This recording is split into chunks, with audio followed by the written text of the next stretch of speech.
Eu preparei um tema para a nossa conversa de hoje, para que possamos reflexionarmos sobre algumas particularidades do nosso comportamento, como é de fato a proposta da Escola Espírita, que sempre nos propõe algum saber para que esse saber possa transformar as nossas vidas em alguma coisa melhor.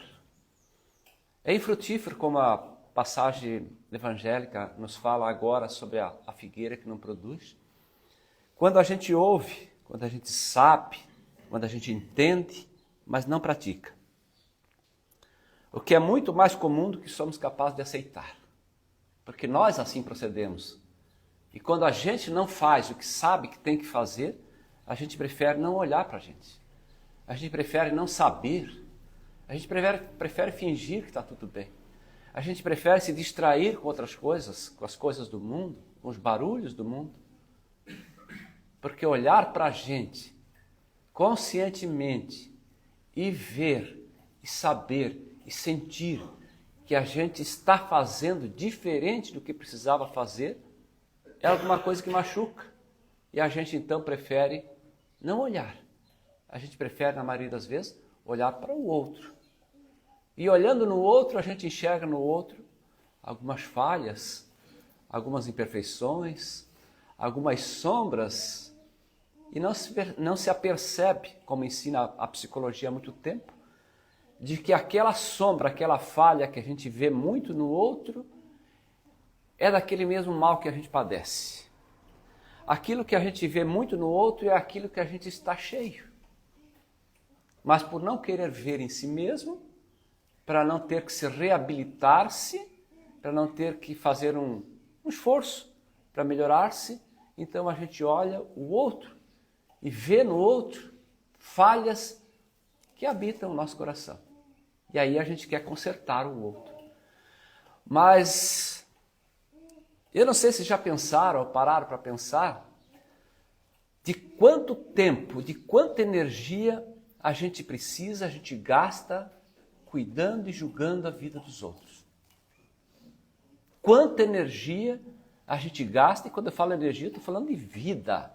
Quanta vida a gente gasta, a gente consome, querendo provar que está certo, querendo provar que tem razão, que sabe mais, que pode mais, que está acima, que é melhor do que o outro.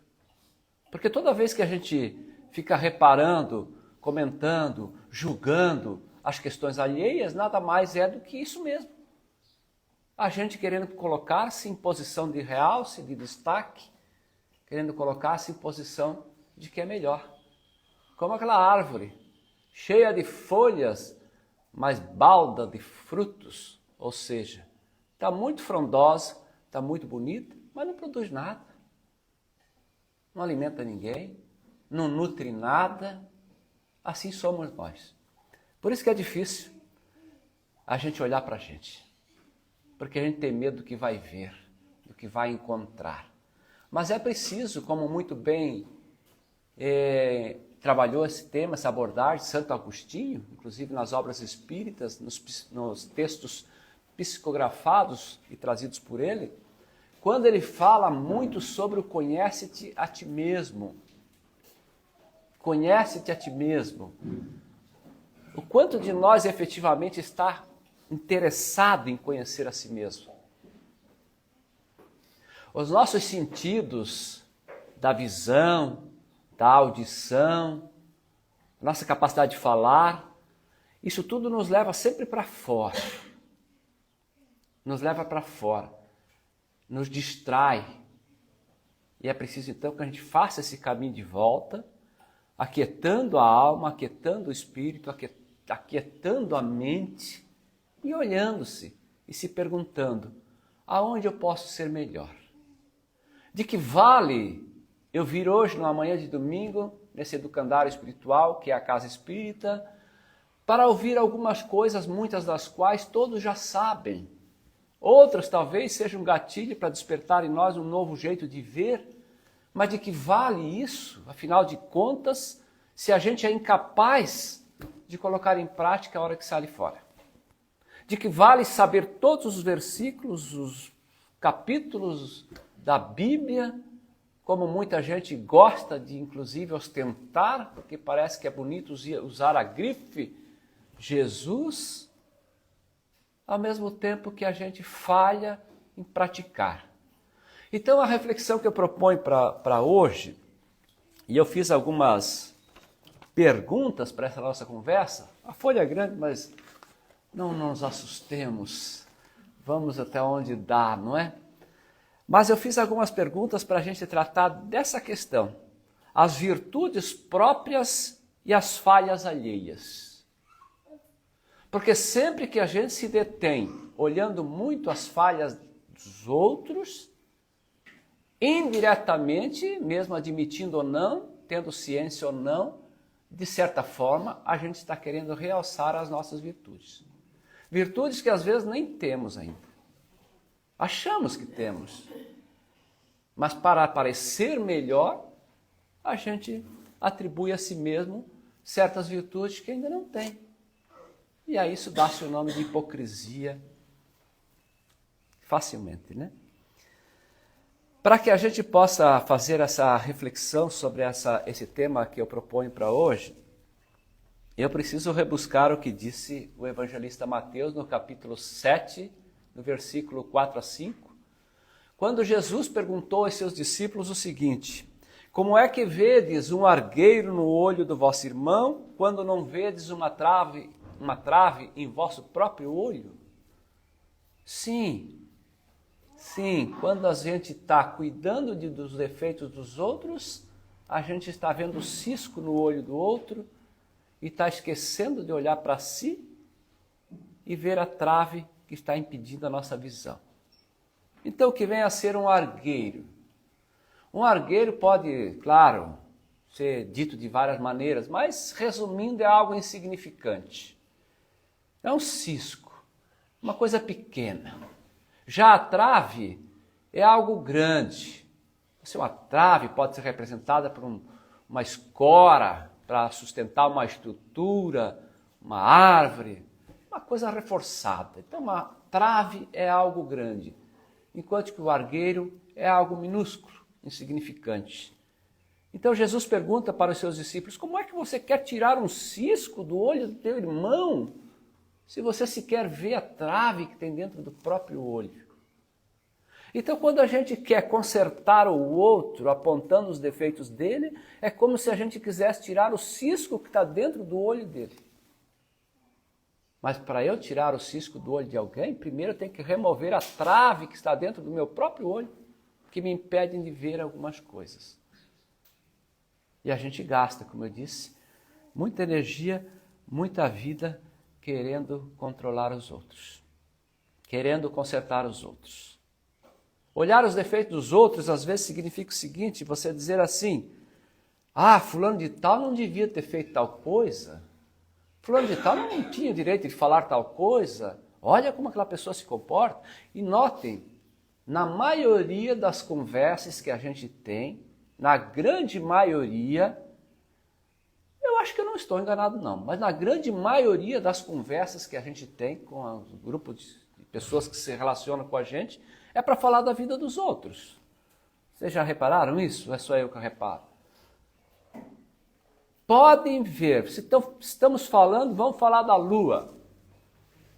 Bom dia. Falar de qualquer coisa. Mas iniciou-se a conversa, em pouco instante, nós já descambamos a incluir alguém no meio dessa conversa, e na maioria que a gente faz isso, a gente inclui e fala sobre as pessoas naquilo que elas têm de defeitos, de inferioridades, de sombras, ao nosso ver, é claro. Porque às vezes aquilo que a gente diz que é uma falha, que é um defeito, nem chega a ser falha e nem chega a ser defeito. Apenas é algo diferente daquilo que a gente pensa, é diferente daquilo que a gente acredita. Mas a gente pensa e parte da premissa de que todos aqueles que pensam diferente da gente estão errados. Como disse o Nietzsche, para o homem de rebanho, a única verdade que vale é a verdade de rebanho.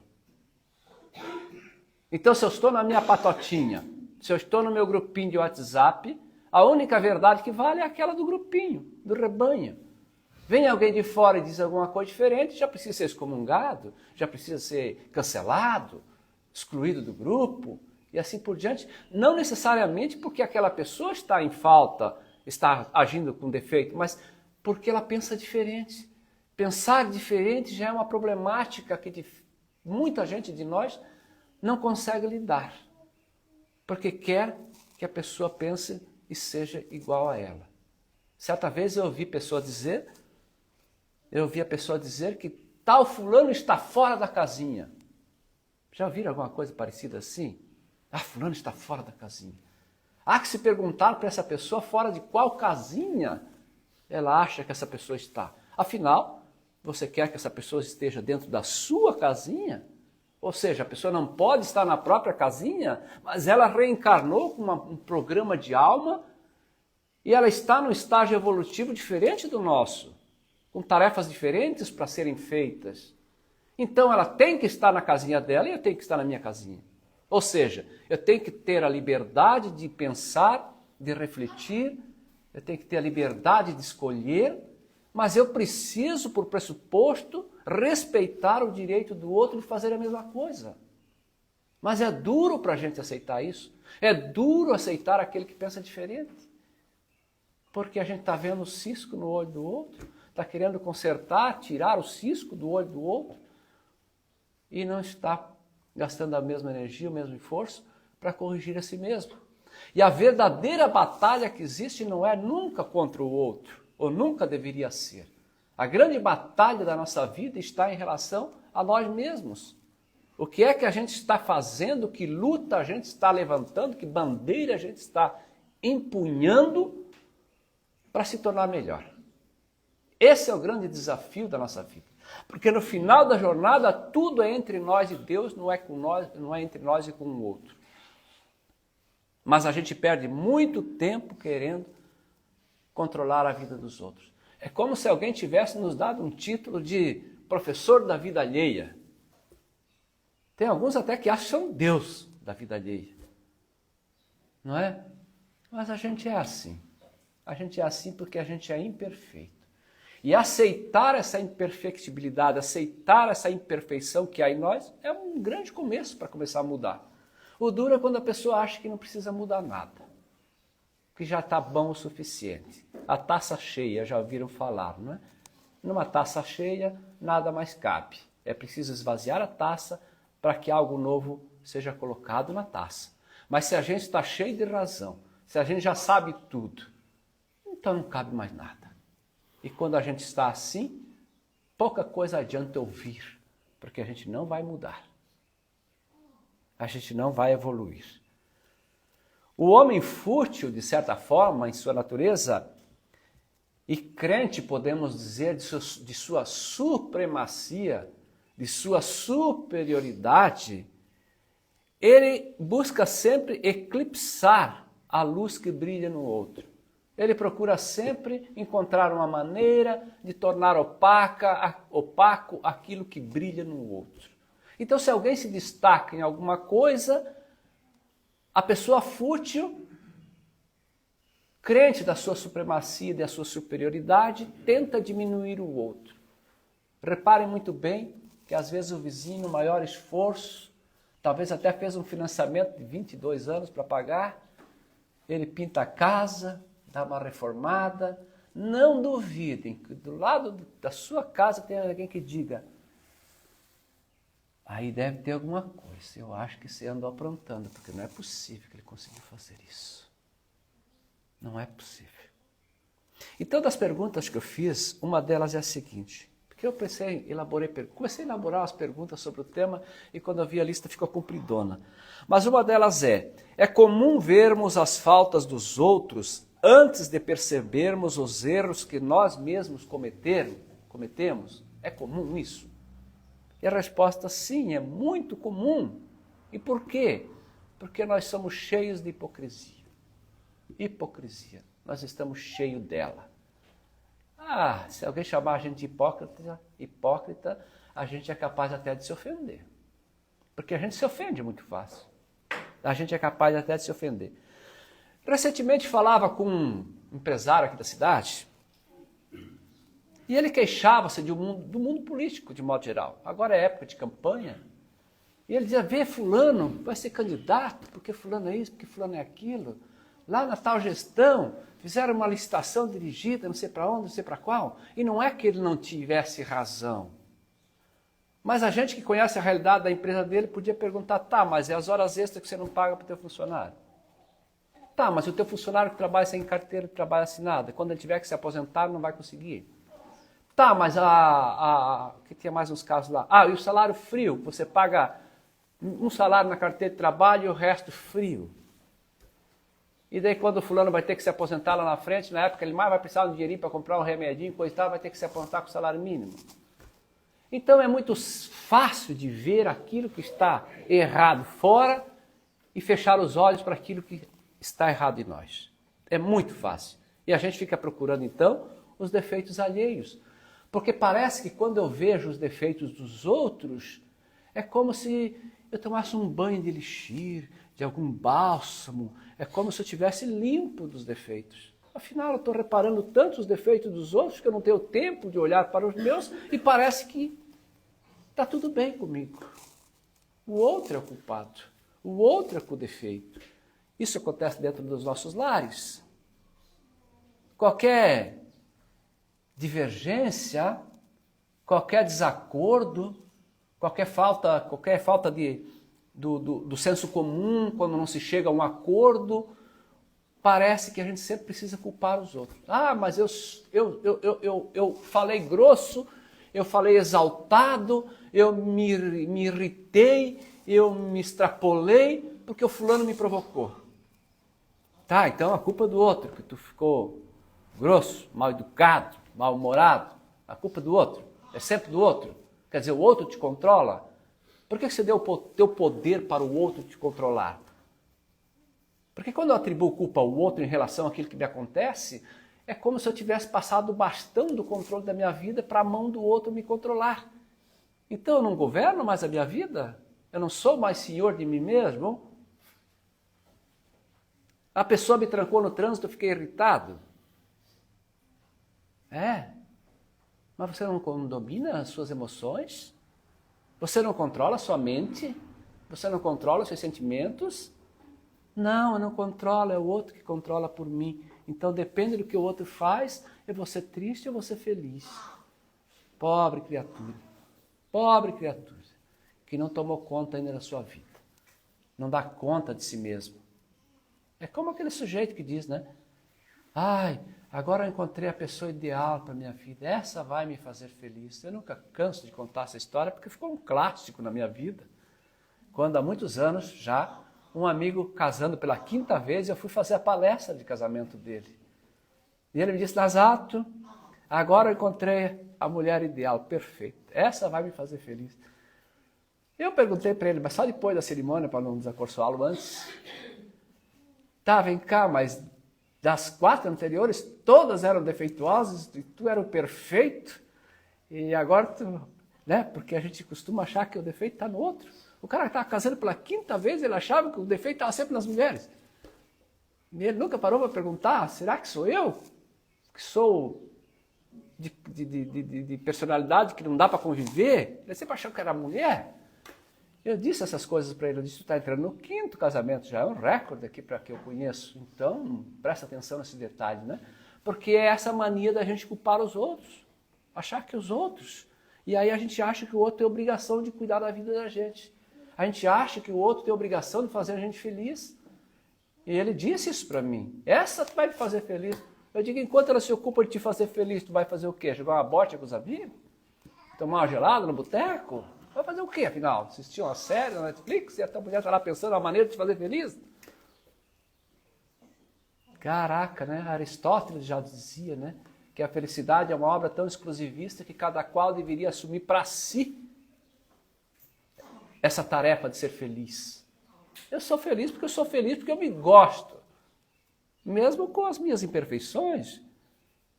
Mas eu preciso ser feliz por conta própria. E aí eu consigo irradiar a felicidade entorno e essa felicidade também alcança aqueles que estão comigo.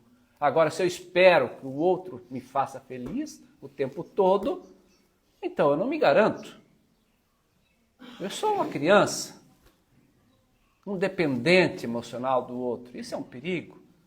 Os dependentes emocionais é uma tristeza. Vou contar para vocês. Só reclamam, só acham defeito, só se faz de coitado, de vítima, esperando que alguém venha lhe salvar. Tem gente até que espera que Jesus venha salvar. Acredita nisso? Estão esperando que a salvação. A salvação é um caminho que precisa ser construído por cada um. Alguém pode lhe dar a mão no meio do caminho. Alguém pode lhe encorajar e dizer, venha, caminhe, venha por aqui é o caminho, mostrar. Mas você tem que caminhar com os próprios pés. Não tem outra maneira. Então, claro, é muito comum a gente perceber as fraquezas alheias. E quando a gente faz isso, é quase como que a gente assumisse a condição de que está cheio de virtudes. É quase que a gente assumisse isso, né? Porque se a gente não olha os defeitos, a gente parte da premissa que está com virtudes, que não tem defeitos. E aí a gente fica olhando os outros, né? Fica olhando os defeitos dos outros. Fica se escandalizando com o defeito do outro, que é um cisco às vezes, e esconde atrás de um verniz, de uma capa da hipocrisia, os seus próprios defeitos. Desconfiem dessas pessoas santinhas, perfeitinhas. Coloque um pé para trás sempre. Quando a pessoa precisar dizer muito, porque eu sou honesto, porque eu sou um homem de família, porque eu sou um homem temente a Deus. Pode olhar, pode olhar. Porque eu sou um homem honesto. As filosofias mais antigas já dizem o seguinte, que aquilo que é, já é e não precisa ser dito. Se eu precisar repetir muito é porque ainda não é. Se eu sou honesto, a minha conduta já mostrou que eu sou honesto, eu não preciso dizer que eu sou honesto. Porque aquilo que eu sou, as virtudes que eu possuo, elas falam por si só, através dos exemplos, através da conduta. Porque querem saber quem é uma pessoa, não apenas ouça o que ela diz, mas, sobretudo, analise a sua conduta. Porque a conduta da pessoa revela quem ela é. As palavras, como a Isolde leu aqui na passagem evangélica, até do melhor orador, aquelas mais sofisticadas, mais bonitas, podem ser simplesmente um verniz para esconder um monte de defeitos.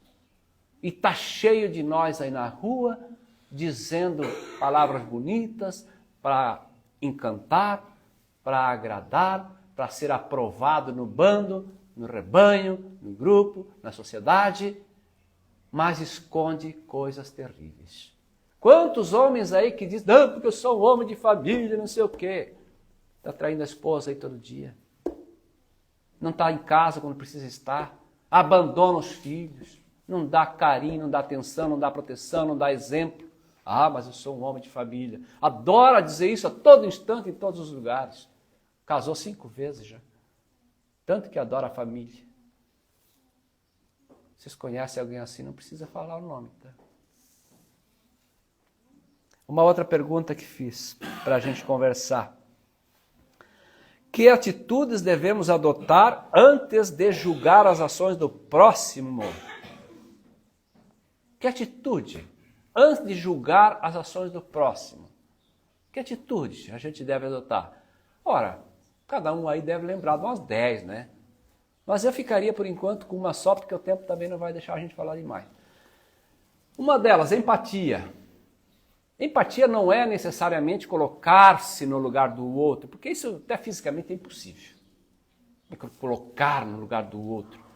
Mas empatia é um exercício que a gente pode fazer de se perguntar o que eu faria, o que eu sentiria se eu estivesse no lugar do outro.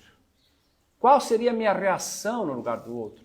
Quando alguém veio mal-humorado para o trabalho, o seu colega, antes de julgar, antes de condenar, dizer, esse cara está sempre cara fechado, sempre não sei o quê. Experimente dizer, bom dia, como vai, está tudo bem? Estou aqui se precisar de alguma coisa. Você não sabe como é que foi o minuto anterior dessa pessoa. Você não sabe qual é o trauma que ela carrega, qual é a dor que sufoca o peito dessa pessoa. Você não sabe. Ninguém sabe.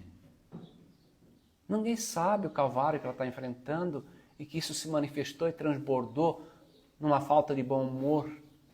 Mas alguma coisa há por trás disso tudo. Mas quando falta o amor ao próximo que Jesus ensinou, a gente julga e condena. Então, essa empatia de saber que o outro está num estágio evolutivo diferente do nosso, de que o outro tem um grau de compreensão das coisas diferente do nosso, de que o outro vive um momento diferente do nosso, de que o outro tem uma experiência de vida diferente do nosso, de que o outro tem uma carga emocional diferente da nossa.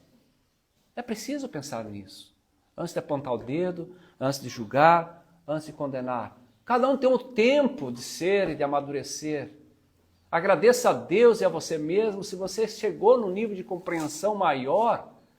E quando você olha o outro e você percebe claramente que há, de fato, sombras, que há maldade, que você possa ter compaixão por essa pessoa.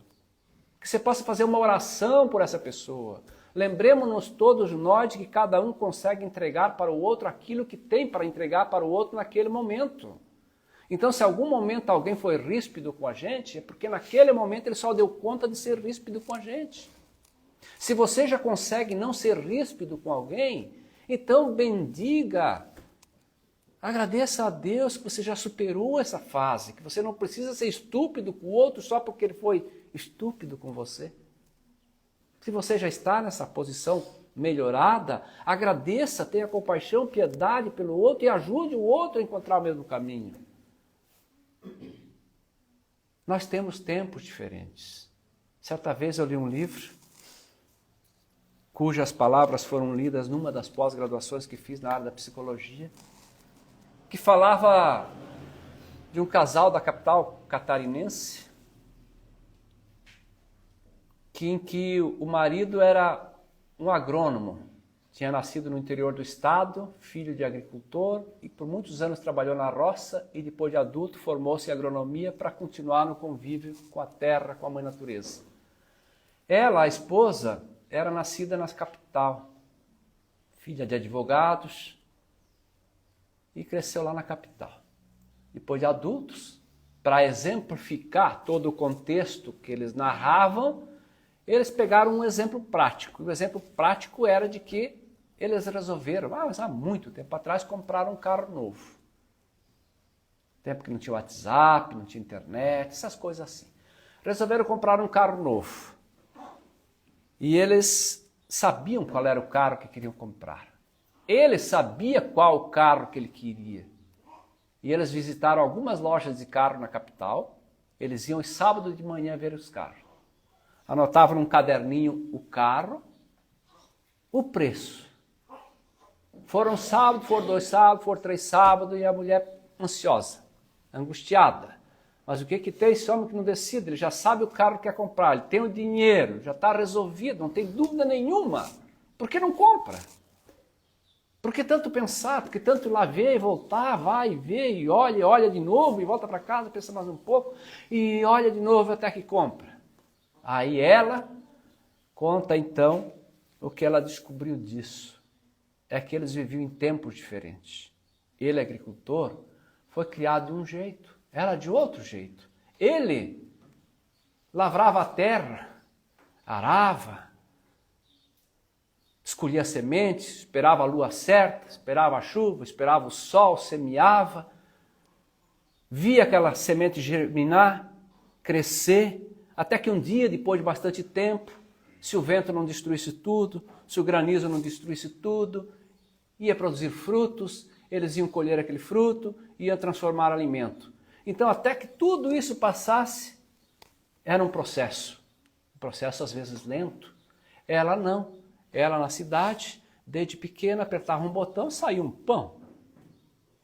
Aperta o botão no micro-ondas, estava pronta a comida quente. Vai na padaria, compra o pão que está feito. O tempo dela era outro.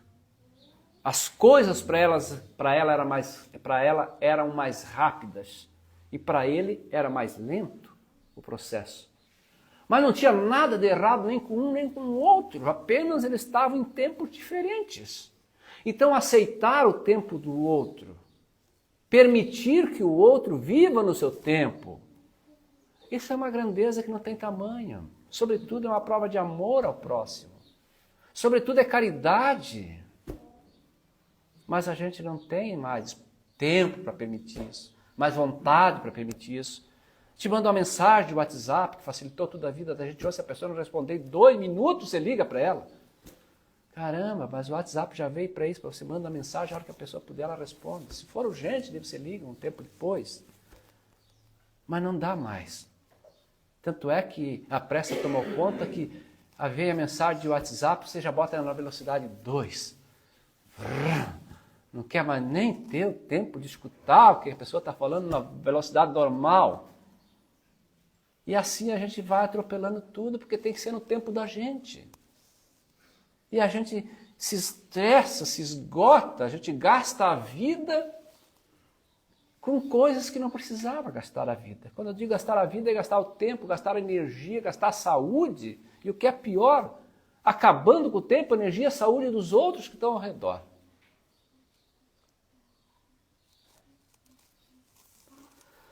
Uma outra pergunta que fiz aqui para a gente conversar. Qual a principal causa que impede o homem de julgar a si próprio antes de julgar os outros? Por que essa bússola de olhar e essa régua de medir, elas estão sempre medindo e apontando para os outros e não para a gente mesmo? Por que a gente é tão rigoroso para apertar os outros quando eles fazem alguma coisa diferente da gente? Eu não estou nem falando que eles fizeram errado. Mas também quando fizerem errado, por que a gente é tão rigoroso? Mas é tão rigoroso que a gente é capaz de ver a corrupção do outro e criticar, e a gente está fazendo. A gente vê e critica a corrupção da pessoa que é do outro partido, digamos assim. Do nosso, não. Mas os fatos estão aí mostrando. Não, mas não quero nem ouvir falar. Não, o culpado é lá. O corrupto está lá, nunca está aqui. Né? Então, o que impede o homem de julgar as suas próprias falhas, muito menos do que ele julga a falha do outro, tem a ver com o orgulho. Nós temos muito orgulho. Por isso que a gente olha os defeitos dos outros e não olha os próprios. E por outro lado, como diz a psicologia, nós temos medo de olhar para a gente porque temos medo do que nós vamos ver em nós. Nós temos medo da nossa sombra. Nós escondemos no porãozinho da nossa alma tudo aquilo que é negativo a nosso respeito. Nós não queremos que trate disso, não queremos que falem disso. Nós não queremos falar disso. Então, toda vez que alguma coisa inquieta a nossa consciência, a nossa mente, é alguma coisa que está saindo desse porão e querendo vir à luz do sol. Então, quando isso acontece, nós estamos numa condição de abençoado, uma condição de amadurecido, porque alguma coisa sombria está vindo à luz e isso incomoda. E quando incomoda, é sinal que está no ponto certo, no tempo certo de ser resolvido. Jesus disse, meu fardo é leve, meu jugo é suave. Portanto, tudo aquilo que nos inquieta, que nos provoca dor emocional, significa que aquele assunto nós já estamos maduros para resolver. Não é cedo, é tempo certo. Só que para isso a gente tem que olhar, acolher, aceitar, conversar com aquilo, conhecer-se a si mesmo. E aí você lida com aquilo que te incomoda. Como disse antes, se alguém faz uma lambança no trânsito e isso me irrita, eu não devo focar muito naquele que fez a lambança no trânsito. Eu devo focar por que isso me irrita. Porque o fato de eu me irritar com isso revela uma sombra, uma imperfeição minha que está vindo para eu curar. E quando vem é porque já é tempo de eu curar. Mas se eu ficar olhando o outro, eu não vou curar. E enquanto eu não curar, esse processo vai se repetir. Vai ficar 30 anos se incomodando com o cara que fez uma lambança no trânsito. E não vai. Então chega um dia que depois de muita dor, como diz o ditado, a gente aprende mais pela dor do que pelo amor. Depois de muito sofrer, quem sabe uma vida inteira, a gente diz, não adianta. Deixa ele fazer lambança, eu não vou mais me importar com isso. Eu vou cuidar para eu não me irritar mais, porque isso está acabando com a minha saúde, está doendo demais. E aí você para de se irritar com aquilo e você não vê mais as lambanças acontecendo no trânsito. Mas elas continuam acontecendo no trânsito. Você botou o foco no outro lugar. Não é? Você botou o foco em si mesmo. Então essas sombras, elas precisam vir à tona, né? Elas precisam. Por que é difícil ao homem reconhecer e valorizar as qualidades dos outros? Por que é difícil? Por causa do orgulho e por causa do nosso desejo de aprovação. Nós precisamos ser aprovados pelos outros e para isso a gente finge muito, usa muitas máscaras para esconder quem nós somos de verdade, porque talvez o nosso verdadeiro eu não fosse muito agradável para os outros, assim como não é para nós mesmos. Então a gente esconde. E a gente vive num contexto, enquanto sociedade, de que para se dar bem, para ter sucesso, a gente precisa vencer o outro. O amigo chega e diz, participei de uma maratona e fiquei em primeiro lugar.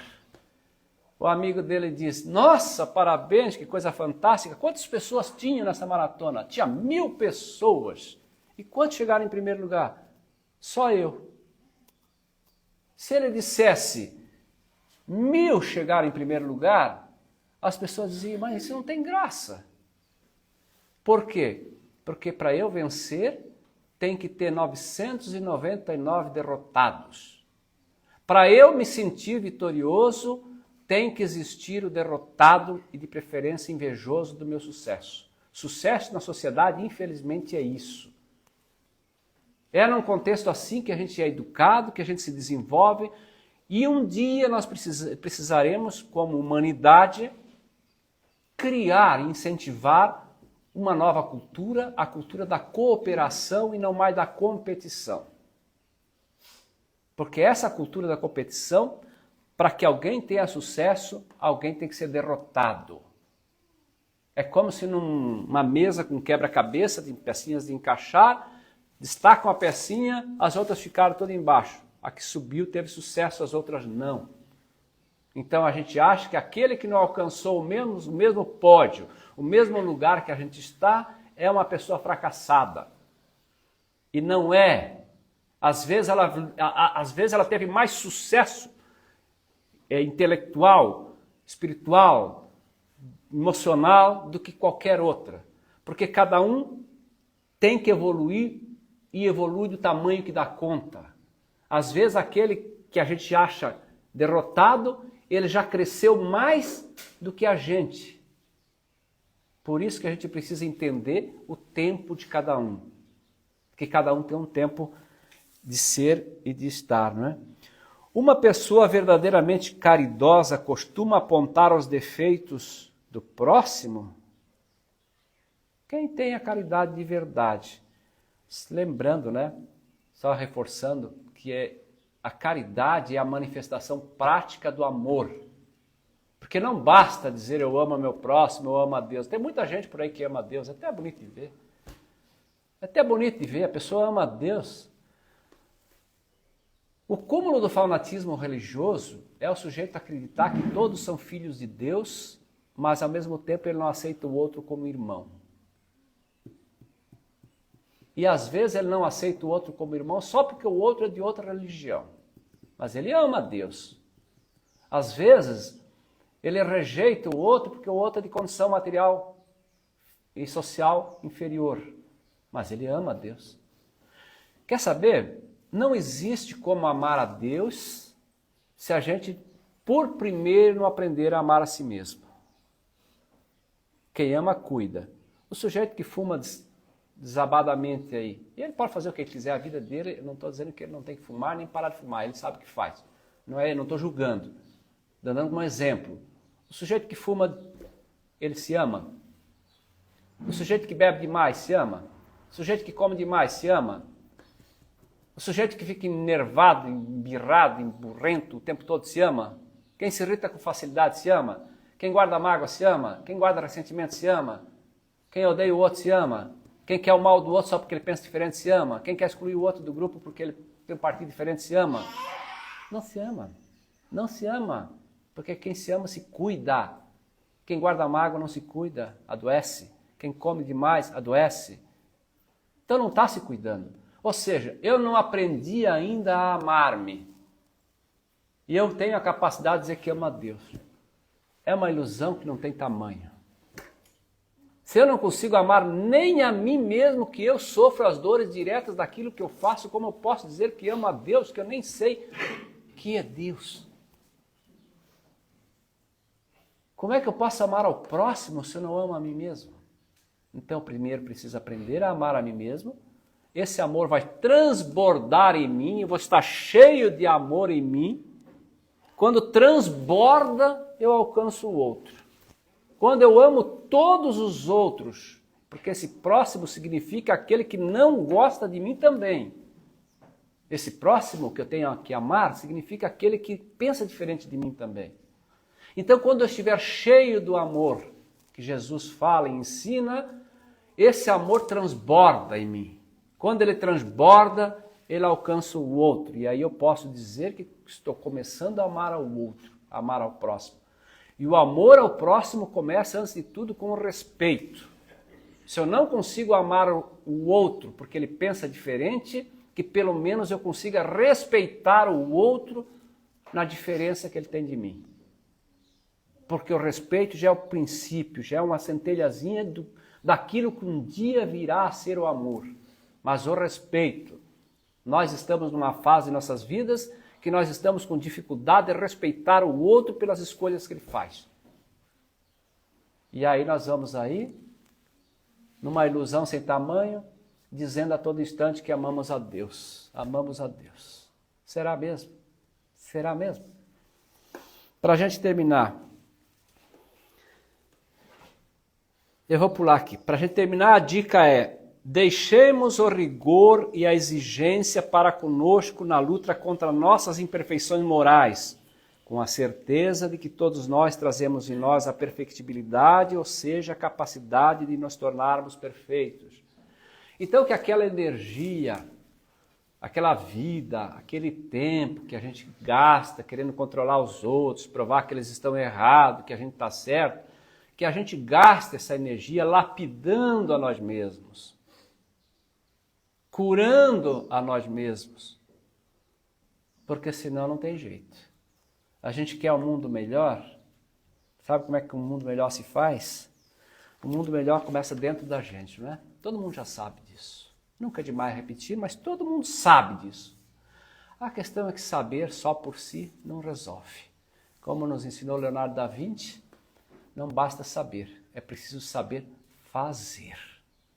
Então a dica, meu desejo é que a gente aprenda a saber fazer.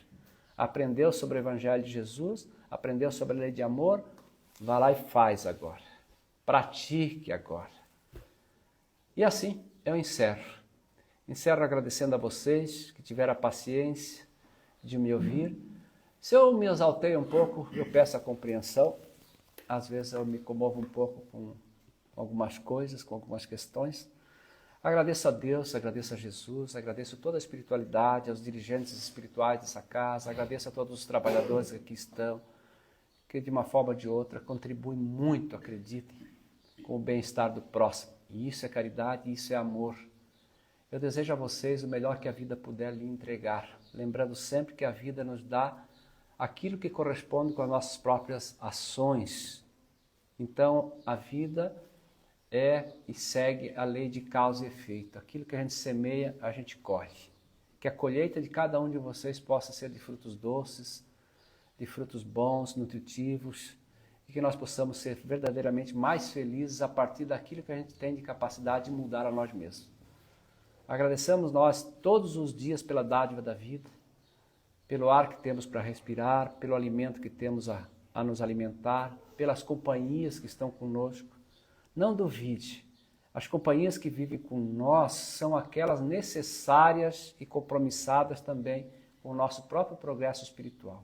Ninguém nasceu na família errada, ninguém está na família errada, ninguém tem por irmão alguém errado, marido, mulher. As pessoas se encontram na vida. Como diz as obras espíritas, nada é um encontro, tudo é um reencontro de almas que já se relacionaram em vidas anteriores. Cada um que está ao seu lado, cada um que cruza no caminho da sua vida já teve uma relação contigo num passado mais distante. e se reencontrou agora por alguma necessidade. Que façamos valer a pena essa oportunidade do reencontro. Que a paz de Jesus seja firme, seja sempre nos vossos corações. Fiquem todos bem, fiquem com Deus e até a próxima. Muito obrigado.